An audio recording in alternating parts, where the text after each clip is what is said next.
everybody, we are in MONOR.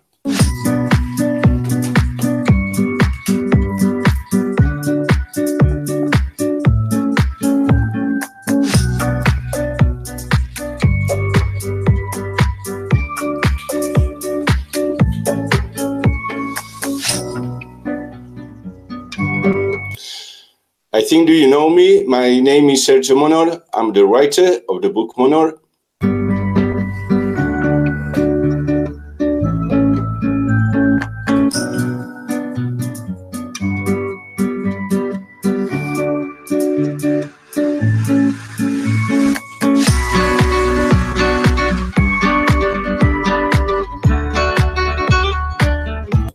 And today we have a live show with Heather.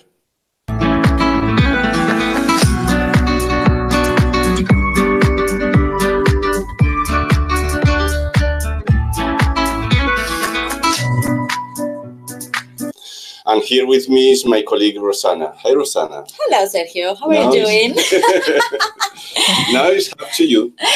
So, dear travelers of the universe, today we are going to travel with Heather Arnold.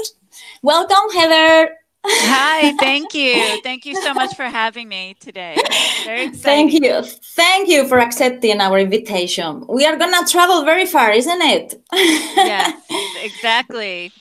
We are going to travel to some exotic islands, passing through New York, because Heather now is in New York, but her second house is in the Caribbean island. Can you tell us more exactly the name of the island? Sure. So the islands are Aruba, Bonaire, and Curacao. Aruba is the closest to the South American mainland. It's 16 miles away from Venezuela. Bonaire, then comes Curacao going west. West to east. Then would be Curacao and then Bonaire. And they lie in the southern Caribbean Sea, as I said, not far off the coast of the South American mainland. You are a researcher, a writer, you are many things. Would you like to introduce yourself?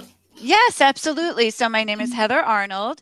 I am a researcher of the giants of Aruba, Bonaire, and Curacao, otherwise known as the Islands of the Giants. I moved to Aruba several years ago in 2005, and I started a tour company there. I did Harley-Davidson rentals and tours and Jeep tours. And what I wanted to do with the company is have historically accurate tours. And what I found out was it was very difficult to find historically accurate information on the history of the three islands. And it was through my research that I uncovered that the three islands had been called the Islands of the Giants, based off of a giant race of people who lived on the island and were encountered by the first Europeans who explored and entered onto the islands. And we are very lucky to have you, because this topic people, they don't talk about very much about it, and especially a woman, because you are in a man's world.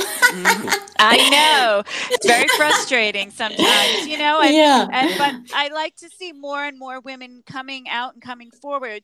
And if your information is accurate and solid, because people come at me all day long and question me just based off of opinions, I think, I feel, I tell them, I can show you, I can prove it. And so there's a lot of mansplaining, as we call it, men who will say, well, you're inaccurate about this, or I don't know if they would treat male researchers with that same tone as they do me, but I'll stand toe to toe with anyone any day. So you have to be tough, especially when you're talking about something that appears to be fiction, because that's what we've been told. You know, in fairy tales there are giants, in myths and in legends, and when in actuality there were giants on Earth, and there is physical proof of that, and there is archaeological evidence as well. Did you find easy for the people to the island to provide you with information? I mean, there is a thing, they should know the world, the rest of the world, to share, or they want to hide it by to themselves? Well, once, I started sharing the information with people, particularly on the islands, I started getting all these private messages. I always wondered about this stone. I always wondered why this was like this, from people on the islands, and sending me pictures and thoughts of what they always thought. And what, we were always taught this in school, but we always had a feeling that maybe this was the truth. And through this interaction with the people, particularly of Aruba, because the archaeological record is most preserved on the island of Aruba, we are now working together and sharing information. Someone had sent me a balance stone that is in his backyard. I just received last week 3 different messages about petroglyph sites that I'll be visiting when I go back to Aruba. I only work with Arubans. I have more friends in Aruba than I even do in New York, because it's a very tight community. And my daughter is Aruban. Her father is Aruban. So she has 2 passports. And so, I do this for her, and having an Aruban daughter gives me some credibility too, that I'm not just looking to make money. People accuse me of making money. I'm not making any money. My book's not even out yet.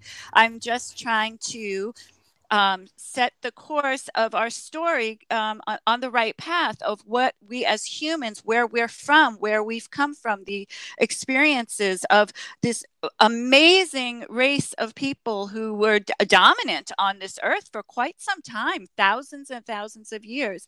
And just setting the record straight is really my whole goal. And obviously adding to the rich history of the people of the islands of the giants, and hoping that I can augment what they know about themselves. And I hope that this book will live on far beyond me and continue to educate people on the giants and what they were all about.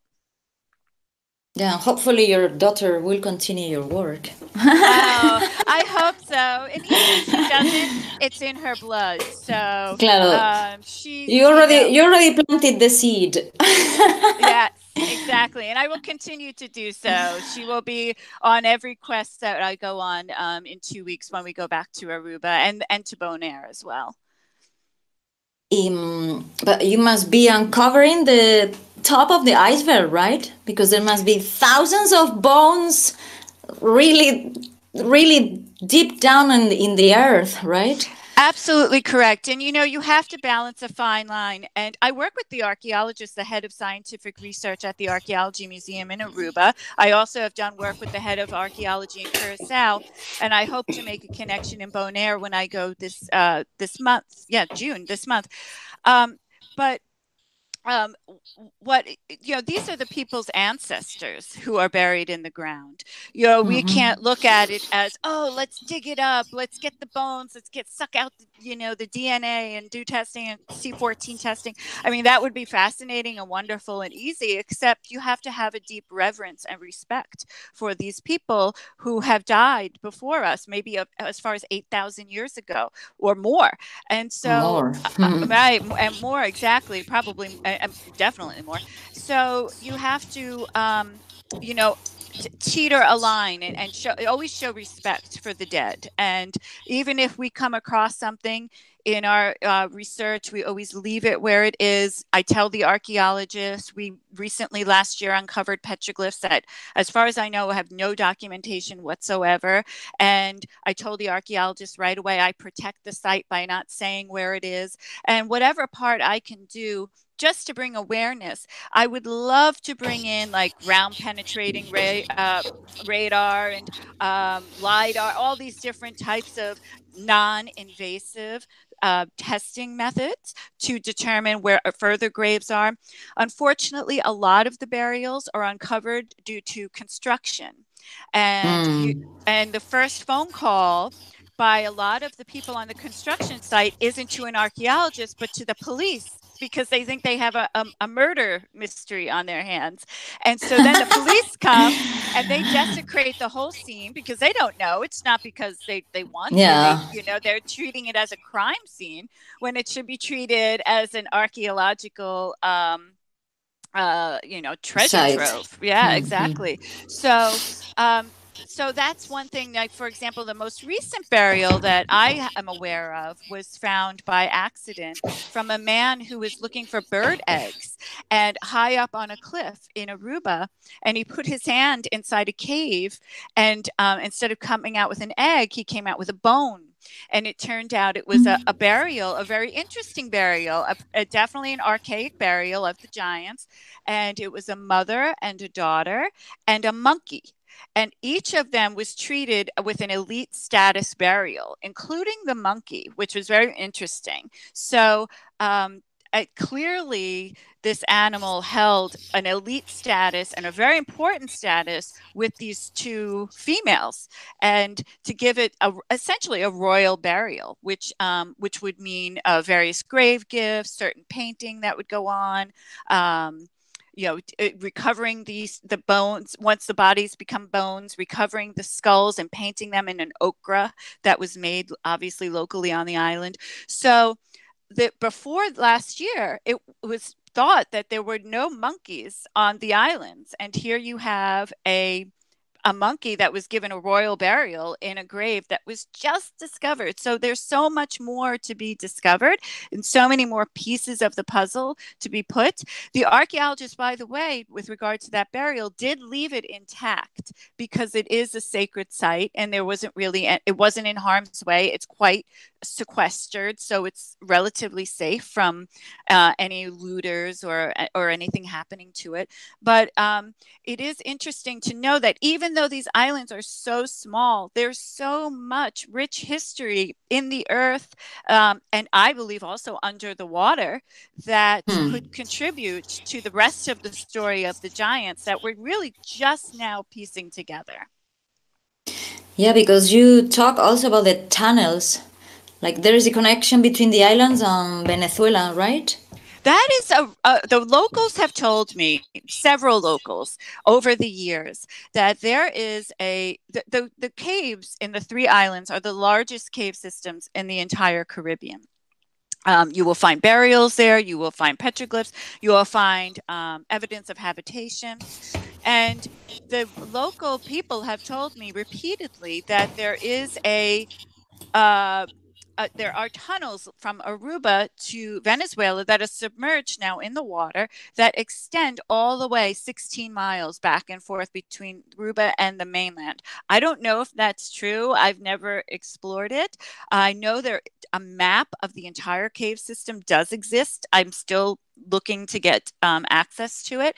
But as far as I know, that is the story of the locals. It would be inaccessible as far as I know now because it would be underwater. But perhaps at one time when water levels were lower, this was something that was used as a causeway between the mainland and the islands. But that I don't know. But I would love to know more about that.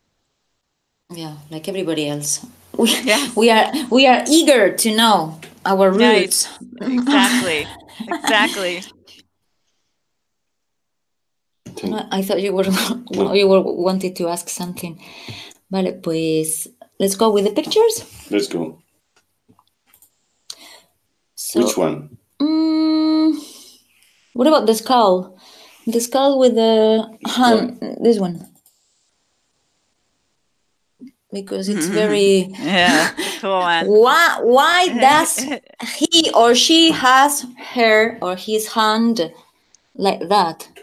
Yes, it's very strange. So all the burials of the giants, they're buried in the fetal position with one hand to the face. So it's either the right hand or the left hand. And there are, in the archaeological records, they determined how many burials have right, how many have left. It's undetermined why some have the right hand, some have the left hand. If they are if their right hand is on their face, then they are lying this way. And if their left hand is on their face, then they're lying this way. So most, actually probably all of the burials are going from northwest to southeast. So they're following lines like this. All the petroglyphs on the islands follow lines like this. This is a common theme, particularly in South America, and now going into the Caribbean, this directionality. Again, it's unknown why. This skull was uncovered by an independent researcher who had heard the stories of there being giants on the islands. And he, fortunately, was wealthy and was able to begin his own exploration and exhibition to Aruba, to a particular cemetery, archaic cemetery, located in a beach called Malmuk in Aruba, where a farmer had uncovered a skull. So he and a doctor, well, he didn't go, he sent a doctor there to uncover these skulls. And this was one of the skulls they found. The anthropologist from the Tropical Museum in Amsterdam came to Curacao when the skull was brought to this gentleman's office in Curacao, and she analyzed it, and this and other skulls and other bone material. And she determined that this was one of the largest hand bones she had ever seen in her entire career. And she was the head of the Tropical Museum in Amsterdam, Netherlands. So she was definitely someone who had experience and was well researched. This skull and another, by the way, which are both elongated as well, were deemed to be of very large individuals. The anthropologist compared them to the largest known people of that time, which were Louisiana Native Americans, which is kind of interesting because I don't believe these people, the giants, were Native American, but she compared them to the largest people she was aware of, which they were frequently over 6 feet tall. But what's interesting about the giants is that they weren't just tall, they were robust, they were huge, they were like very wide. Their bones were thicker than, for example, our bones are as modern Homo sapiens. Their skulls were larger. Their jaw, their mandible is much bigger. Their teeth are different. Their skulls are elongated. And where the neck bone connects to the skull is in a different position to accommodate a larger skull as well as an elongated skull. Some of the elongation is rather slight and some of it is very exaggerated. All of the elongation generally goes up and back. Not up, straight up like a cone head, as some skulls, for example, in Paracas, Peru, demonstrate, but up and back.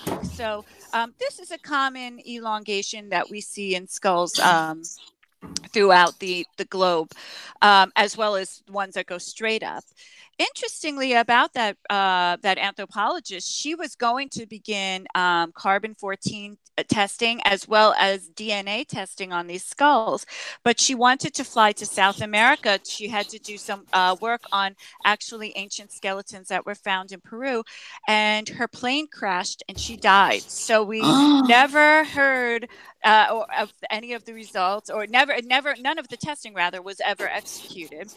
And interestingly, those skulls were on display in the Curacao Museum up until 1980, where it is documented in newspaper articles of people seeing the skulls. And the description was that they were giant skulls. They have since gone missing. I have been working for 2 years trying to find the skulls and then have them repatriated to Aruba, where they belong. And no one knows where the skulls are. People have told me they're in Holland. People have told me they're in England. People tell me they're in the States. No one has any idea what happened to the skulls. Now, I have to believe everyone. I don't think there's a cover-up. Maybe there is. Maybe I'm being naive. But it's interesting. Again, here is an instance where a lot of these bones simply go missing.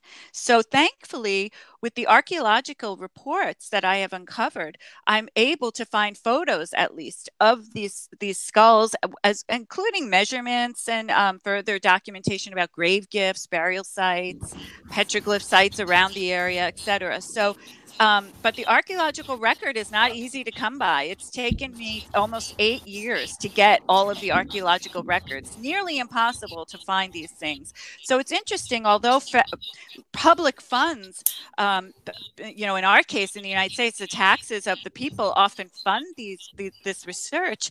The results of the research is oftentimes never shared with the public, although it's publicly financed.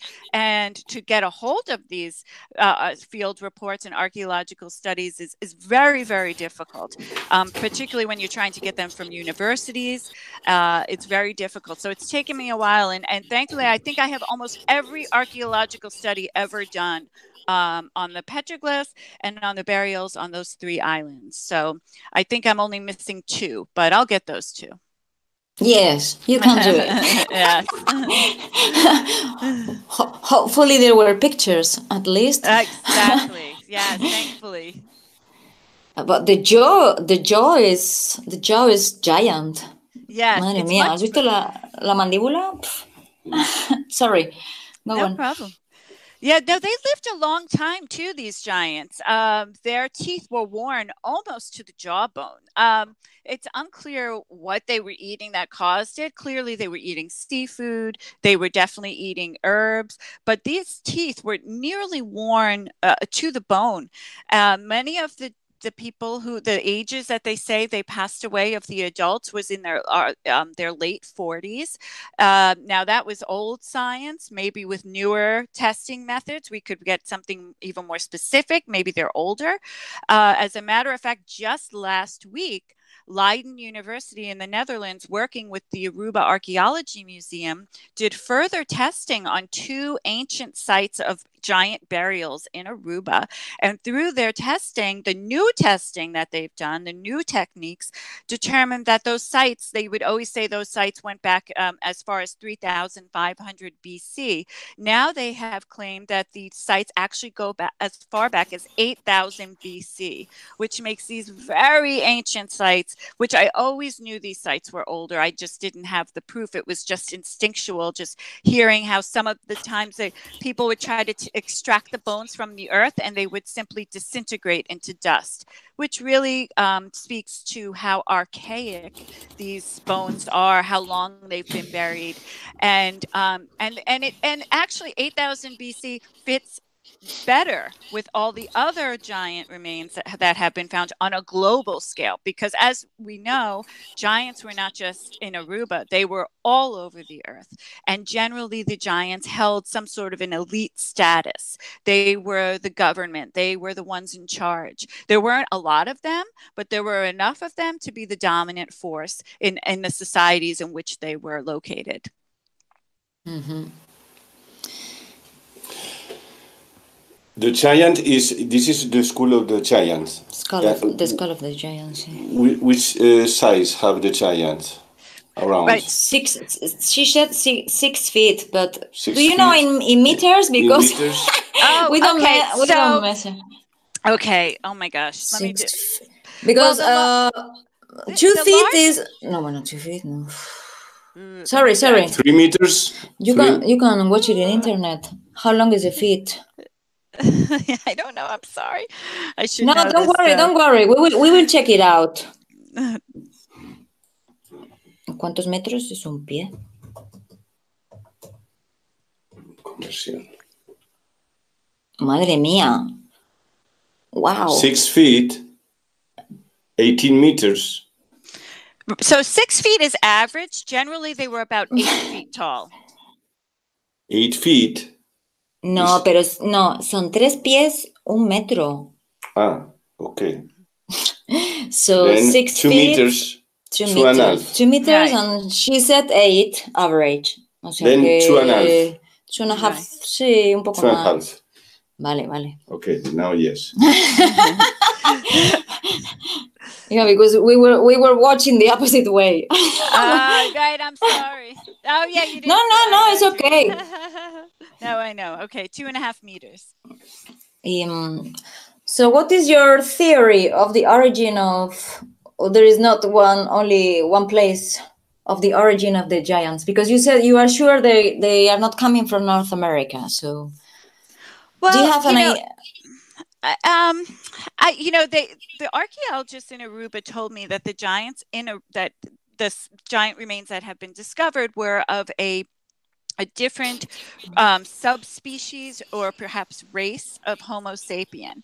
They, in his opinion, had light skin and light hair and light eyes.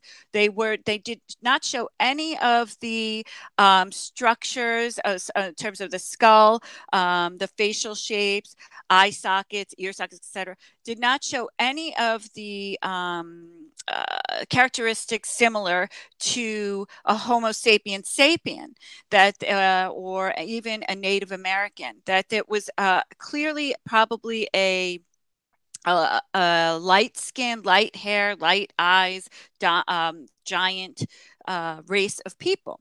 So I have asked people, where do you think they come from? So I've heard anything from the aliens, like there have been, this alien intervention, which, you can't rule anything out, but that's, the most what shall I say, esoteric. And then some people have said they might be Egyptian because of the elongation of their skull is very similar, for example, to Tutankhamun's skull shape, Mina's skull shape, Akhenaten's skull shape.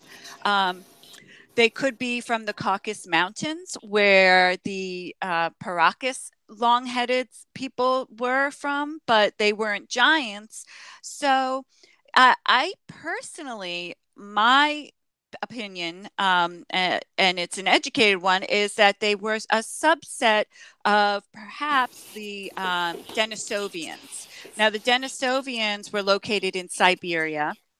They were the ancestors to the Homo erectus, which were giant beings, massive humans. And then, of course, you also have the Neanderthals who mated with the Denisovians. And the Neanderthals are interesting because they have elongated skulls. So if there was a hybrid of the Denisovians and the Neanderthals, maybe the giants of Aruba, Bonaire, and Curacao could be that subspecies. I don't know, though. I do think that they probably came from somewhere else and then took over those islands and dominated those islands until really the Spanish explorers came in 1499 AD.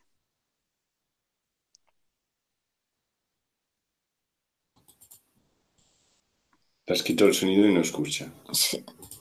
Sí. Can you hear me? Yes. Yes. Yes. Denisovia. Denisovia. Denisovia.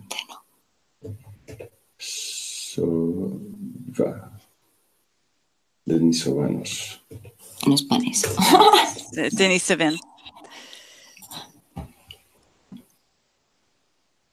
To have an idea, because she said they have light hair, light skin.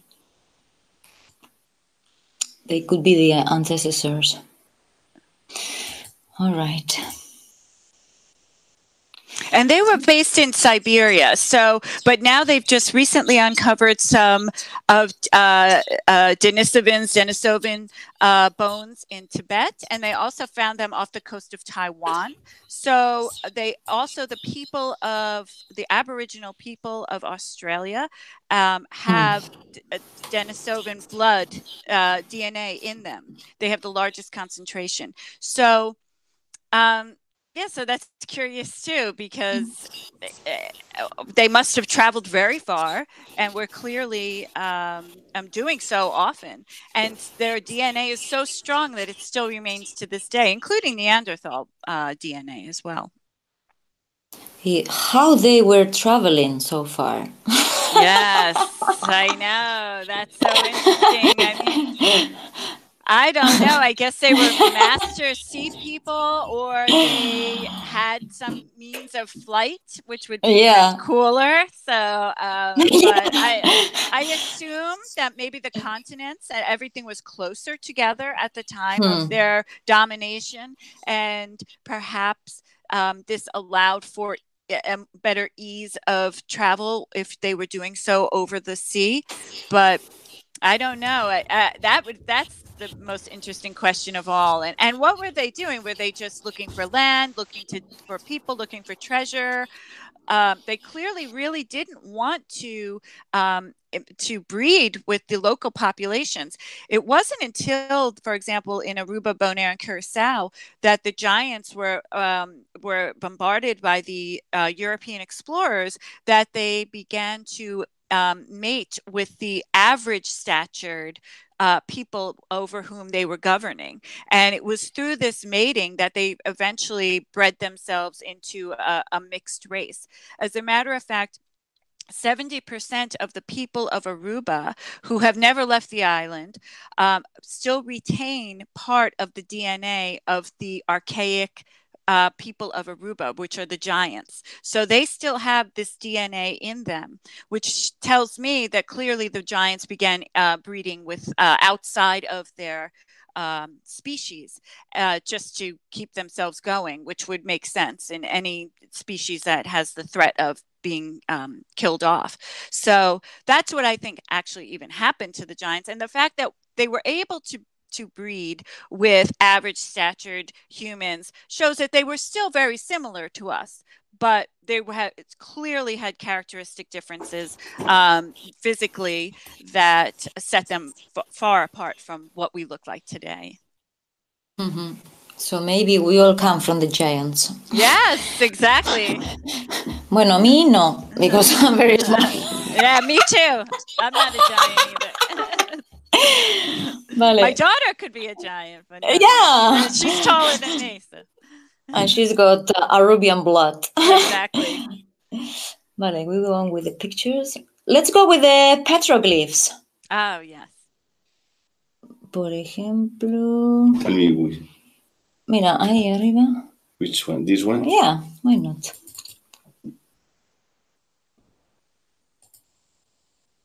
Those are the last pictures you downloaded. Okay, so that was from today. I think so. Those are the ones you downloaded today. Those are a little bit unclear. Those are very old, in terms of their age. But these are the ones I found last summer. My daughter, myself, and my friend Rodney. We found a whole petroglyph panel that, going all the way back to the early 1800s, I have seen no documentation of this petroglyph panel whatsoever. I showed the archaeologist, as soon as I found them, the photos, and he said he had no recollection of ever seeing them. I explained where they were. He didn't even know that area existed within the cave. It was deep inside a cave. It looked as if it could have been done yesterday. So these sites on the island that look just so pristine, they are very hidden, very inaccessible, difficult to get to. People don't have access to them. You wouldn't even think, by the way, to go in this little hole anyone driving by who would see this hole would say, I'm not going in there whatsoever. And of course we got so excited. We said, let's go in. And we went in and we saw some petroglyphs on the outside, very worn. By the way, these are all worn. You can tell there's lichen growing on them. They're thousands of years old. And these have been, sadly, due to the salt water, due to lichen, algae, they're disappearing. But they are there. Two of them appear to be faces.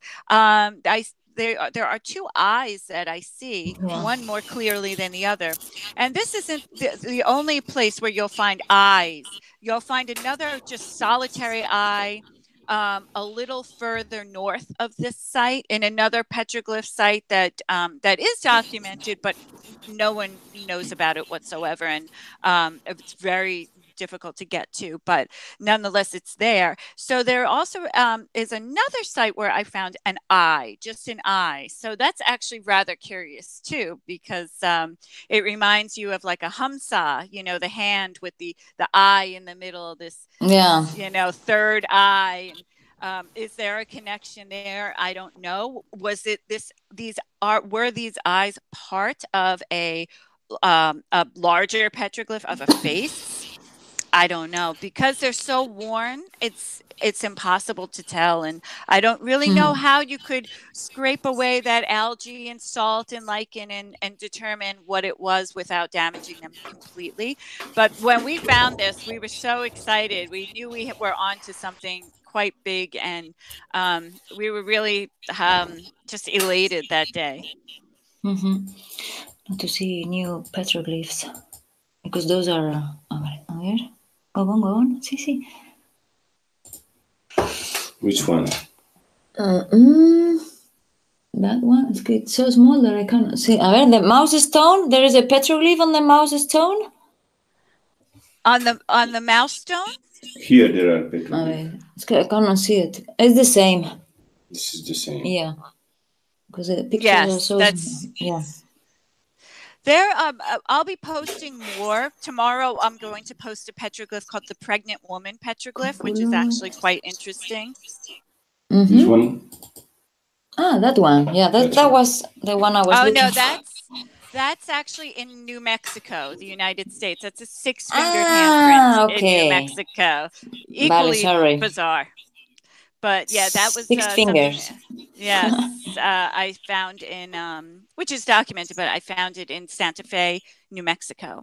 Yeah, it's true. Es verdad. Vale, pues let's go to Malmok Beach. Right. That's a burial of one of the giants. So the burials of the giants are very distinct. They are, the giants receive, particularly the males, female, and children, which are the only ones, but they receive the elite burial, whereas the average statured humans don't have these elaborate grave coverings of geometric patterns of stone. This one is in Malmok. By the way, this cemetery is in total jeopardy. They're trying to construct condos here and all other things, and it's really it's absolutely horrifying. So that's why, another reason why I want people to know about these things, because it's important to preserve these sites, or at least excavate them or research them as much as possible before you're about to go in with bulldozers and all these other construction equipment. But so this is a site where they would put circles of stones, or they would put huge vertical blocks of limestone or diorite with a central stone in the center. Very similar to almost like like megalithic size stones on top of the graves. Those graves were reserved for the male giants. Now, I even question a lot of the archaeological reports when they say this was a male, this was a female. There is a sort of bias built into determining whether a skeleton is a male or a female. This is considered, this type of burial, as well as the other burial I spoke of, is considered a central burial, meaning from this burial, other smaller, presumed less important burials are scattered about. And the central burial, the most important burial designated by the grave gifts, this type of grave covering, was presumed right in the beginning to be a male. And then it was determined through some anatomical observances that these were probably male. Now, you'll see in the archaeological reports, they'll flip from year to year. It was a female, it was a male, it was a female. So the archaeologists themselves aren't even set on whether these central burials were male or female, which is actually quite interesting, because I believe the giants, particularly on the islands, had a matriarchal society through various other evidences that I've discovered. So this is a burial, they say, of a male. And what this is a bunch of stones made into a circle. And from this, they would have shaped in the shape of an isosceles triangle, the burials coming out. So this would be at the angle. The circle would be at the tip of the triangle, and then all along the sides are the average statured humans, and then the two angles would have elite burials again, and then average statured humans in between. And this formed isosceles triangles over and over and over again. The giants were obsessed with isosceles triangles. As a matter of fact, I determined that two major rock formations, as well as a very important cave site, form isosceles triangles, giant isosceles triangles that extend over the entire island. And this is repeated over and over again. Even if you match up some of the petroglyph sites, they form isosceles triangles. This is a continued pattern that they followed. And it's quite interesting, and another component of the puzzle. Why were they so focused on isosceles triangles?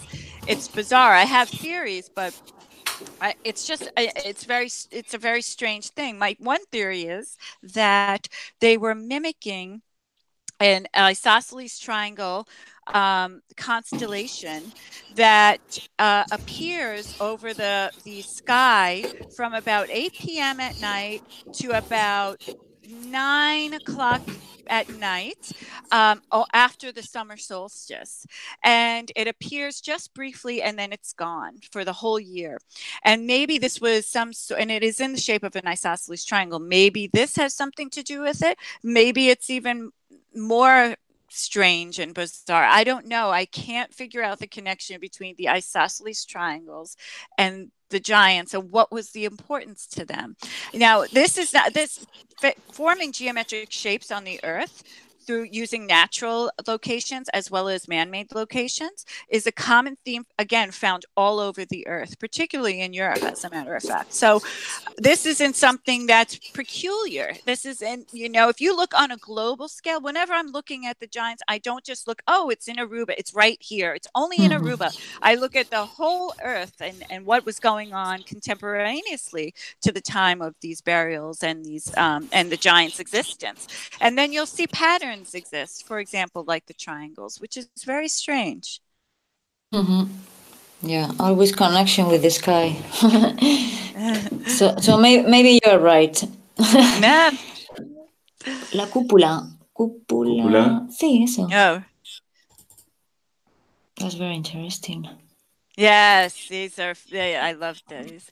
Yeah, this is why I believe, or one of the many reasons why I believe that the giants held a matriarchal society.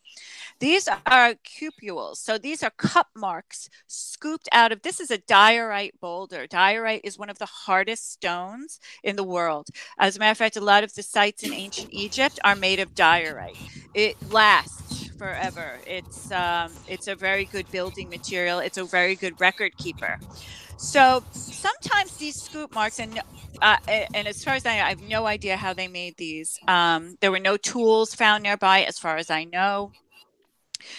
Sometimes they'll form sky maps. Sometimes they're like in this case, this is a very common thing, that way that you'll see cupules. You'll see them on a perpendicular stone, and so they're usually facing southeast. They're southeast, and they're all these stones. They're not just random. You can see a pattern. Either it's up or down or across, or it's not a random situation. And some of them are very deep. Some of them appear to be drilled with some sort of I guess a mechanism. I don't want to have to use the word machine, but they do look machined, and they have, sometimes they cover the entire stone. Sometimes, for example, there's a stone in Io rock formation that I call the pregnant woman stone. It is when they find and this is again a common theme across the globe.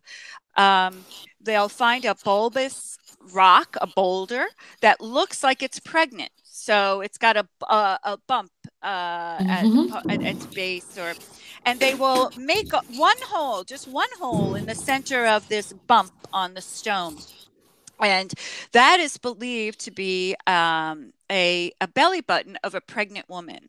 And I also saw this. I went to Easter Island last year, and I also saw this on the female moai. A lot of people don't know, but there are many female moai in Easter Island, and they are designated as being pregnant.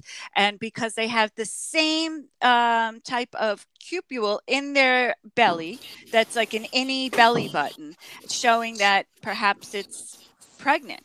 So that's why, you know, and also just to mention, the cupules are these cut marks are the oldest form of rock art in the world. They're found all over the world. These cupules are found on all 3 islands in very specific spots. This is at the base of Kasabari Rock Formation, which I believe is a man-made megalithic structure. Very ancient, very massive megalithic stones make Kasabari, which I'll be doing a post on that within the coming days. And this stone is right by this site, which also has many ancient petroglyphs around the area, one of which I think is a face, again with an eye, that I recently found. So these are really important sites in Aruba because they repeat themselves. They have a consistency in their locations, in the directionality, and also another use of the cupule, and this is also found in India, is it will a large hole will be bored into a stone to make a shape of a creature, such as a snake. So it would be like an eye. So there's a mouse stone. There's a lot of snake stones. There's a monkey stone. There's even Arubans told me about a massive carving of an Indian face where the cupules make the eyes of this face. So this is repeated often on the islands too. This is the most fascinating, I think, of part of Aruba because it shows it's a great antiquity. This is something that went on a long time ago. These aren't people say they're grinding stones, you know, and there are grinding stones in Aruba, absolutely. The grinding stones, though, are found in areas of habitation. They're not found in areas of worship and ritual. And there's no crossover with the giant sites. So, for example, if a cave had petroglyphs in it, it only has petroglyphs. If a cave has burials in it, it only has burials. And if a cave shows signs of habitation, such as a grinding stone or a shell midden, it only had people living in it. There was never any crossover between these sites. Each site had a specific purpose, and that purpose was maintained. So because these cupules are found by an area of petroglyphs and is massive rock formation with many shaped stones, some shaped like chairs, some shaped like faces, very weird. And I'll be posting all those soon, the coming weeks, days on my page, The Islands of the Giants. That makes me realize that these were sacred sites. So what was happening in these holes? Maybe offerings, maybe water was collecting and women were, you know, drinking the water to, you know, have babies. Sometimes they say the cupules represent the vulva. I found cupules in Easter Island. So these are found all over the globe, and even here in North America as well. But we could say also the shape of a beehive. For me, a beehive, yeah, could be too. Yeah, you know, anyone's guess is a good guess. You don't know. Yeah, it's very, very interesting. But this is one of the best examples, and it's very difficult to see this unless it's a certain time of day, which is interesting because I think the ancient people really played with light and how the sun would set these sites off. For example, in Chaco Canyon in New Mexico, there's a petroglyph panel on a wall of a mesa that I have gone now to Chaco Canyon 3 times, and I have still yet to see this petroglyph panel. And it's because of the time of the year when I go. It's just simply not illuminated by the sun at any point of the day. So I think certain petroglyph sites, cupule sites that were only designated to be seen when the sun would hit them at certain times. So it could also be, for example, a time marker as well. But it also it makes it even more mysterious because these places, such as these cupules, are oftentimes hidden in plain sight, which protects them. Okay. There are This more one, pictures of the cupola. It's another one, isn't it? Yes, that's another one. Mm-hmm. And this one. Yes. Very strange. Looks like a turtle. Yes. This one looks like it could have been a rock that was one time one rock together, and it looks like it broke in half. Yeah. You know, the islands were the site of 3 mega tsunamis that came through. The first one was between 400 and 500 BC. And it is believed by geologists that the 3 islands were actually one island at one time, and that through this series of mega tsunamis, the 3 islands were made into the one island was made into 3.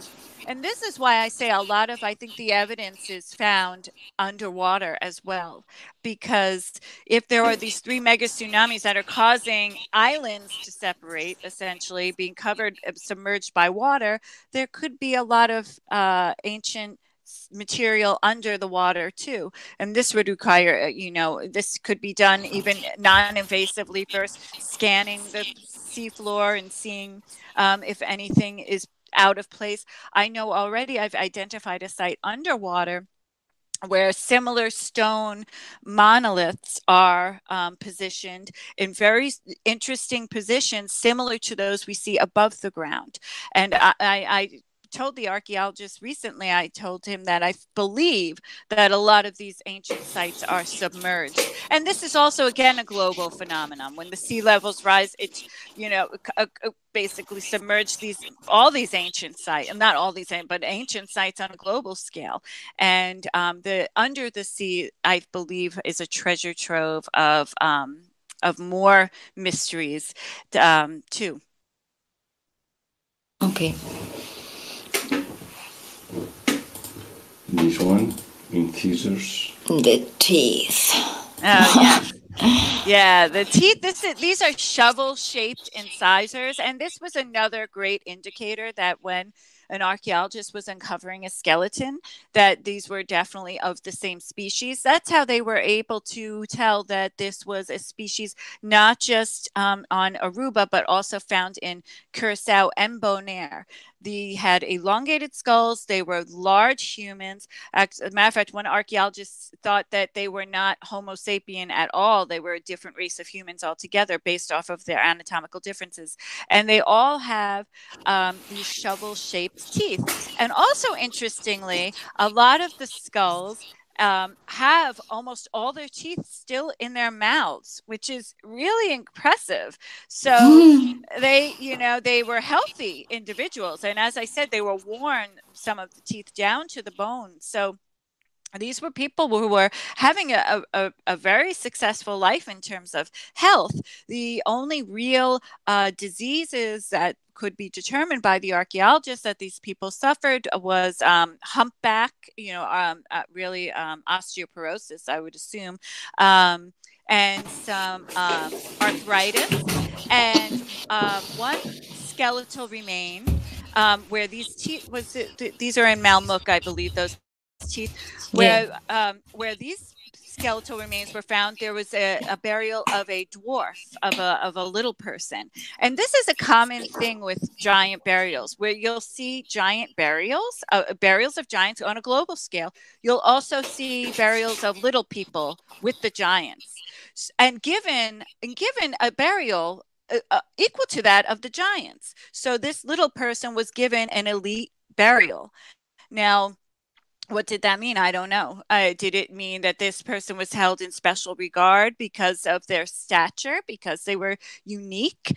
What did they hold a special role with the giants? Some locals have told me that perhaps they were considered good luck to have a little person with them, that they were also considered almost shaman, that they had magical powers that only the giants could tap into. So these are just theories, but it's actually fascinating to think that on a global scale, this was happening at these ancient sites.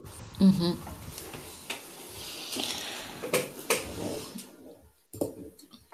This one we have seen. We have this school. Oh, the one below, the man with the skull. This cool. The one below. This one. This one. Oh, that's actually not from Aruba. I put that on my site to show that there are giant skulls. This is a very large skull that was found in, I believe it was Africa. I don't know exactly the country, but it is just an example of, on a global level, what we're talking about in terms of these remains, that it wasn't just particular to Aruba, Bonaire, and Curacao, that are skeletal remains on a global scale. And this is an example of that too. Now, this is even more ancient than the giants, but you never know if there is a relation in any way to the giants. That we don't know. So on my page, The Islands of the Giants, I also share history of giants found all over the earth, just to tie it all in together. Okay. But there is so much fake information mixed with the real one that at the end you don't know which one is the truth. Right. Because in India there are also many pictures from giants, but then they say no, it was fake. So I think it's done on purpose, sometimes to discredit the real information out there. My pictures are from the archaeological reports, so I know they're not fake. And in my book, in the bibliography, you can cross-reference anything that I put in my book is noted, so anyone could look this information up.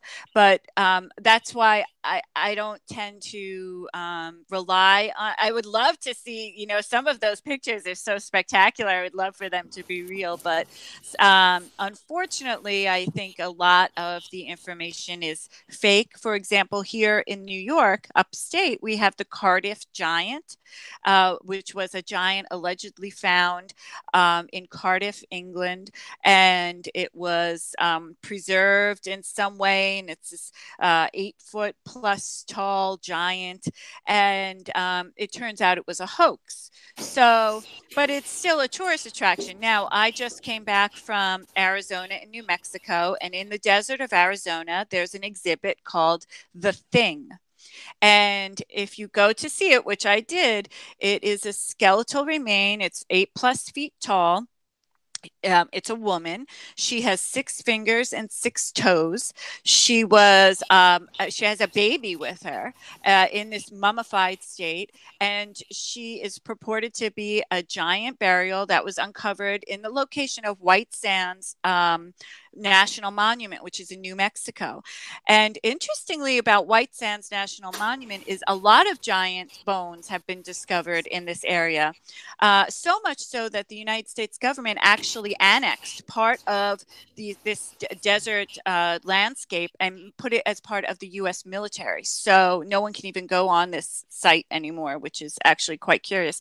But the story goes that no one knows if the thing is real. I spoke to the business itself, this little desert shop museum in the middle of nowhere, has recently been sold.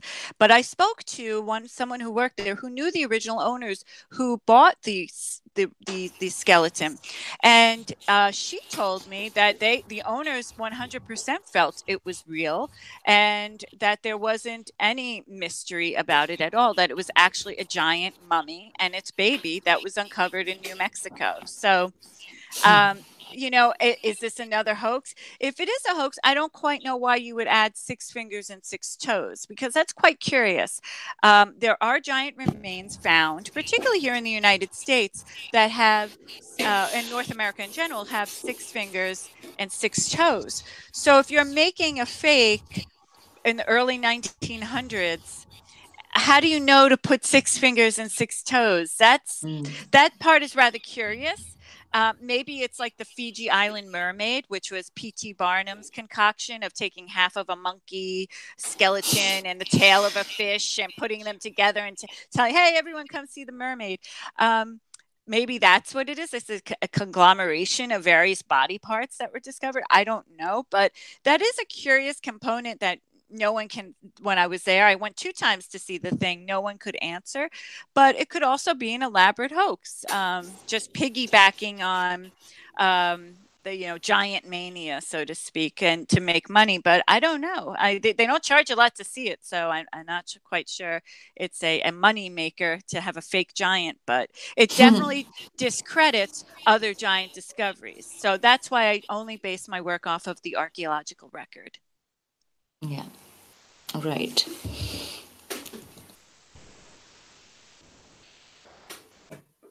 This one page from the book, Manos of Roca, we have seen this one, the mouse. All right. Mouse stone. Yeah, and then the page from the book.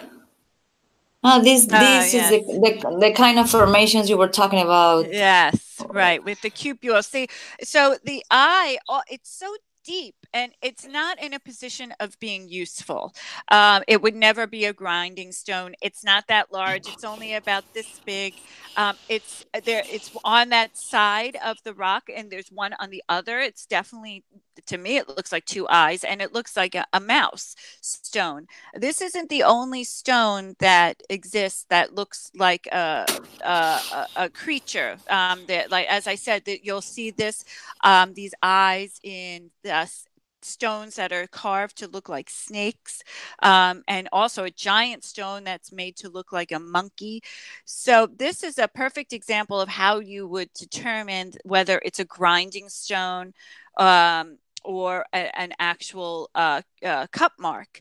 And it's because it would serve no functional purpose if you're grinding grain to have a stone like that. And also because it looks like a mouse. And if you go to Aruba and see the whole stone, you would notice this. Also, it's at the site of another sacred site called the Io Rock Formation, which also has petroglyphs. It also has alignments with the solar equinox and the summer solstice. So these sites also have a cosmic connection, and these particular stones that look like they are being made into something, for example, an animal in this case, are again located at these specific sites that definitely involved ritual and worship. And that is the distinction between finding a grinding stone and a hole for grain. Mm-hmm. Yeah, that's a close-up. I mean, it's almost perfect. And that's the pregnant woman stone. That's an example of a bulbous stone with a bulbous end. And then this hole is put in the center of this bulbous part of the stone. So again, you see this globally. And this stone is also found at Io Rock Formation. And at these sites on all 3 islands, you will find effigies carved that look like females. There's a female dominance of these ancient sites. One cave I'll be visiting in Bonaire in a couple of weeks has outside of the cave a stone that's been carved into a full-bodied woman with face. She has a cloak. She is still revered to this day by the local population.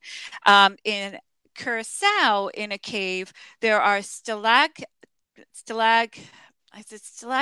or both.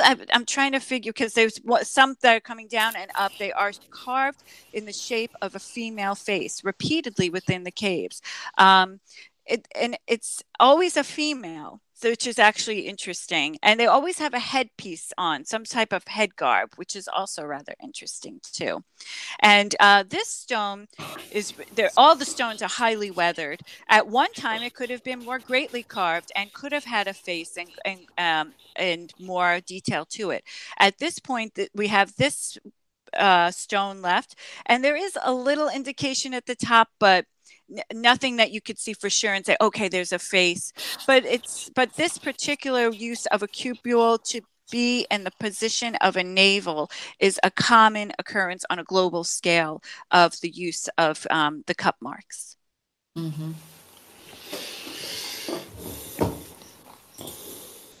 It's done. It's only this and this one. This pues, one. If you want, Aruba. We can finish with this page. Now we have, unless you have questions. We have two things more. Well, the one skull that you did, there is a skull that you passed by, which is this one. This. Yes, that's key. This was that when the archaeologists had to admit there were giants. This is the piece de résistance. This is definitely, when I stumbled across this, I was so happy because it was an archaeologist admitting there were giants. So this was found in Bonaire in 1970. And it was, again, a construction going on. They were building a school, and they stumbled across this giant burial. This is called the Bonaire skeleton. It's presumed to be at least 8 feet tall. Its bones are larger and thicker than a modern human. It was the most intact giant burial remain ever discovered, and it caused the archaeologists to conclude at the end of the entire archaeological report on this skeleton that Vespucci, Amerigo Vespucci, who was the first one to call these islands the Islands of the Giants because of his interaction with the giants when he arrived in 1499 AD, the archaeologist was forced to say Vespucci was correct, that this skeleton more or less confirms there were giants on the Islands of the Giants. So it was a confirmation by an archaeologist that giants exist. And this, to me, it says everything. That because of this skeleton, this discovery, it was undeniable that this was a giant being who was very archaic. Now, interestingly, they dated this one to 760 years ago, which could be true. I'm not sure. Because what this archaeologist and another archaeological report had to admit was that the giants and the Europeans were contemporaneous. It was believed at first that this species of human died out, and then people came from Venezuela and then took over. And these people from Venezuela, the mainland, were average statured, shorter skulls, nothing even physically similar to the giants. But once this was the C14 dating was completed on this skeleton, it was dated to be 760 years old. The archaeologists then concluded that perhaps the explorers did come across the giants, and the average statured people and the giants lived together harmoniously, or well, at least together, for quite some time until the Europeans came, at which time, of course, as you know, they probably mated within each other just to survive if they weren't killed by disease or violence. So this skeleton is so important to the archaeological record, and I'm so happy I uncovered this this admission, because it really is the first admission by someone of that level of prestige, who has seen the bones with his own eyes and researched the skeletons on his own and determined that this was indeed a giant, and there were indeed giants on the island. This photo, chamber on limestone. That's such a weird place. So this is at the base of a huge, I guess we would call it a mesa in the Southwest. It's this giant outcropping of limestone.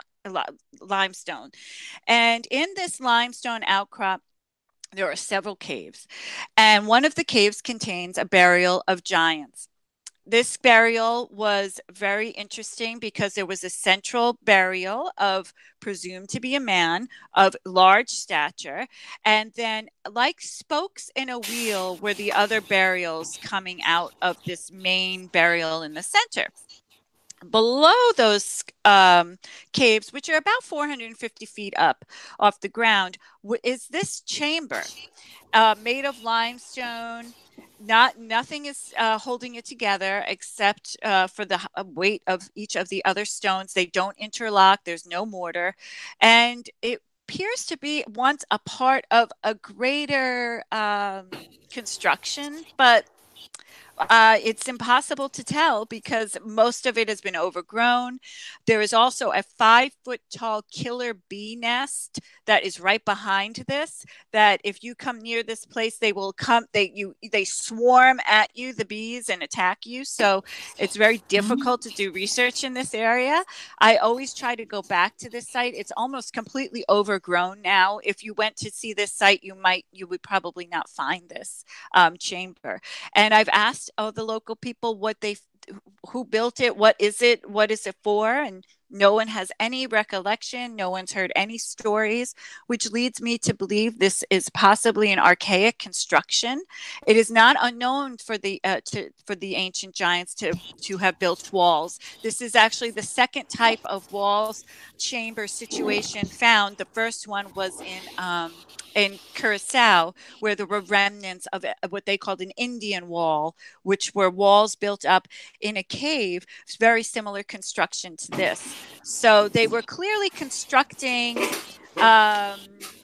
things that this chamber could have been something for ritual. It could have been for, I doubt it was for habitation, because it's kind of a strange setting. It reminded me very much of the chambers we find here in upstate New York that are very ancient as well, about 2,000 years old. So that same type of construction with a large stone at the top and then those walls on the side, and it kind of goes back in a concave fashion. This has a hole in the back of the chamber, and it's a very strange site. I wanted to go in it, but as I said, I was attacked by bees. I always try, so I'll try again, and hopefully maybe the bees moved on. I don't know. Let's hope. Or maybe you will have to use a special suit. Yeah. Well, they say with that suit that the killer bees can still go through that suit. I don't know if that's true or not, and I don't really want to test it, but no, don't test it. You have to work. Yeah, exactly. You have to uncover much information. And that's one of the pages of the book you're writing, or? This was actually what was presented about a week ago, showing that the University of Leiden had been working with ARUBA and determined that the ancient sites on the island that had these giant burials were actually archaic sites. So it pushed the age of those sites from 3,500 years ago to 8,000 years ago. So that is the importance of this, in that, and this is part of an exhibition that is now in Aruba in the Archaeology Museum, which I'll be visiting obviously when I go, and I will check out this exhibit. But it was one of the major conclusions of the investigators recently. So as I said, this is about a week, maybe a week and a half old, that the ancient sites on the island are far older than they ever assumed, due to newer testing techniques that they were able to apply to those sites. So that's all. I don't know if she wants to tell us. You want to tell us something else, or? I'm so happy that you invited me on. Any opportunity I have to speak about, the hidden, what I believe is the hidden history and the unknown history of us as humans, a part of our human story. It's so important to tell people, and I'm just so thrilled to have been here, especially a couple of days away from being at these sites. And there's going to be so much more information that I'm going to be able to share with everyone once I go there, particularly when I go to Bonaire. And it's a very mystical, amazing place. And I guess the takeaway is this. So Aruba is a very small island. It's only 20 miles long and 9 miles wide, but there's still so much mystery to uncover. And I want to motivate people to look around, even where they live, and see if there are mysteries, even where they are. A stone is positioned in a way that they never... They always had a feeling, is this, this doesn't seem right. This seems something's different about this area, this stone, this cave, and really begin to question, because it's the questioning that will begin you on a quest, and hopefully begin to uncover a lot of the mysteries that we still don't know about. And I hope that my work motivates people to do that. And and continues to do it, especially once my book is completed. I hope that it will, as I said, motivate people to research more and ask questions and not just accept what we're told about a site or a history, but to actually try to peel away the layers and determine, is it really the whole story or not? And so I thank you for giving me the opportunity to do this. Yeah, we really appreciate your work. We hope the beach will remain untouchable. Exactly. Well, yes, thank you so much.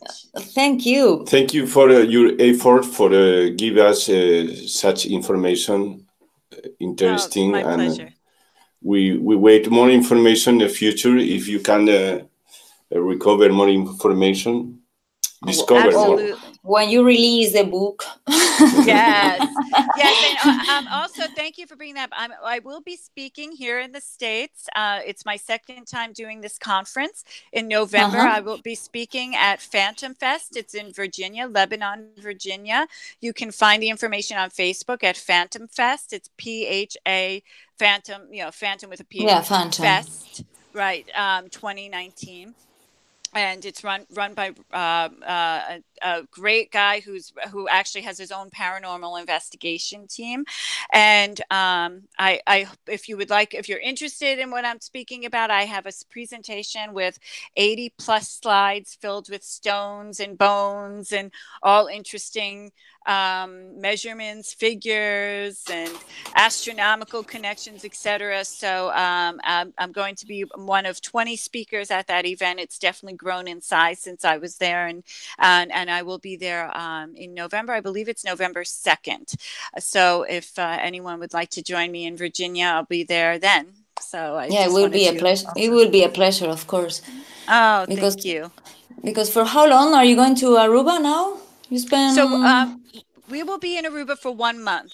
So every day we'll be exploring, and then I will go in between that time, I will be going to Bonaire for a couple of days and doing some investigating there, and then going back to Aruba to do more investigating. And in Aruba this time, I've been made privy to 3 petroglyph sites, which some are in private property, and I'll be shown those sites as well. And I'm very excited because these petroglyphs are very difficult to get to, and they're very unique and could just tell a whole other story about the giants. It makes it even more complex and more interesting. And I'll be checking to see if there are astronomical alignments. I will also be in Aruba for the summer solstice, which is also interesting because I do find alignments between the setting and the rising sun of the solstice with some of these sites on the island, which is a common theme, again, on a global scale. So I'll be sharing all my information with everybody, and including this new information that I'll be obtaining in the book as well. Okay, because you can find Heather in Instagram, Facebook. Yes, I'm on and on Twitter. I'm Heather L. Arnold across all my socials, and I post daily. I have my page, The Islands of the Giants. I have my personal Facebook page. You can friend me at Heather L. Arnold, and I also run a page called Stones, Bones, and the Paranormal, which is a group. There people share many interesting stories that have gone unnoticed about, paranormal experiences around these sites, skeletal remains that were uncovered, megalithic sites that are found across the globe that previously were unknown, and other interesting facts that it's a one-stop shop for all these stories that may slip through the cracks, or that people wouldn't even know where to find them. So I encourage you to join that group as well. We will. Well, so you want to put our web page? Yeah. Just to say bye-bye. Yeah, we leave you our web page with our book. Good. Which is different, very different from yours, but which also talks about our origins, and we go through linguistics and, well, many things. You can find this if you want to get the book. You can get it in our webpage, www.monor.org. And you have any doubt, you can ask any question in the mail, rosana@monor.org. The book, you can find it in Spanish, in English, and in Portuguese. And thanks very, very, very, very much to Heather for all of this information. We are very glad to have been with us, and we hope the next time you can give us more information, interesting information. And we wish you the best, and we wish you can conseguir you can get all your willings, desires. Thank you. Thank you. Your project. Thank you very much. I appreciate it. And thank you again for this opportunity. I really enjoyed it. Thank you. We get in contact, and here you have the window. Your window. Thank you. I appreciate it. To show all your information, your interesting information. All right, great. Well, and then I look forward to sharing my new information with you when I return. Okay. Well, we say bye-bye with music? Yeah, with music. Thank you, Heather. Thank you to the people. See you next time in another live show. Yes.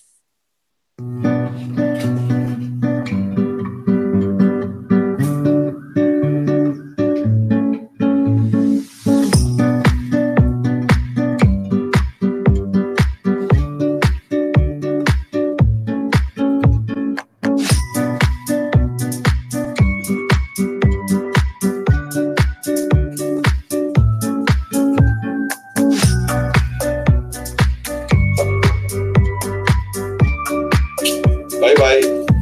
Bye. Bye-bye.